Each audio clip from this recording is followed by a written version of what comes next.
ఖండించకపోతే ఈ అరాచకాన్ని ప్రోత్సహించిన వారు అవుతారనే విషయాన్ని కూడా దయచేసి మీరు గుర్తుపెట్టుకోమని ఈ సందర్భంగా నేను చెప్పదలుచుకున్నాను. ఇంకా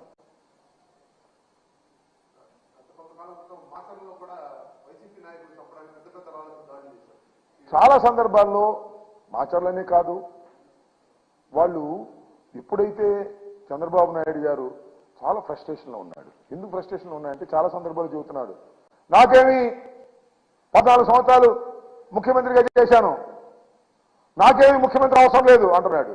నిజమే నమ్ముతున్నారా? శాసనసభ ఏం చెప్పి వెళ్ళాడు, ఏం చెప్పి ఏడ్చాడు, నేను మళ్ళా వస్తే శాసనసభకి ముఖ్యమంత్రిగానే వస్తానన్నాడు. ఏది నాకు అర్థం కాల.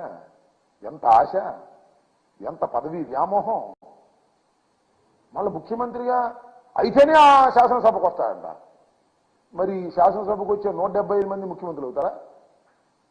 ప్రజాస్వామ్యంలో ప్రతిపక్ష పాత్ర ప్రతిపక్ష పోషించాలి, అధికారంలో ఉన్నవారు అధికార పక్ష పాత్రను పోషించాలి ప్రజాస్వామ్యంలో. అలా కాదు, ఆయన ముఖ్యమంత్రి అయితేనే శాసనసభకు వస్తా, లేకపోతే రాడు.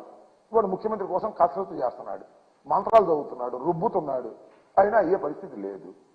పడే పరిస్థితి లేక రాళ్ళు వేసే కార్యక్రమం, గడ్డలు వేసే కార్యక్రమం, రెచ్చగొట్టే కార్యక్రమం.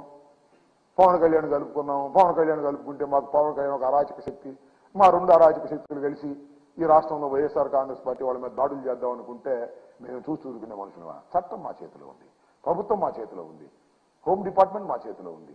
చట్ట ప్రకారం అలాంటి వారిని అణిచివేస్తామనే వాస్తవాన్ని మీరు గమనించకపోతే దురదృష్టవంతులు అవుతారు. చంద్రబాబుని తప్పు చేస్తేనే సహించలేదు చట్టం, మీరు ఒక లెక్క అని అడుగుతా ఉన్నారు. నారా చంద్రబాబు నాయుడు గారు కేంద్రంలో చక్రం తిప్పాను, 14 సంవత్సరాలు ముఖ్యమంత్రి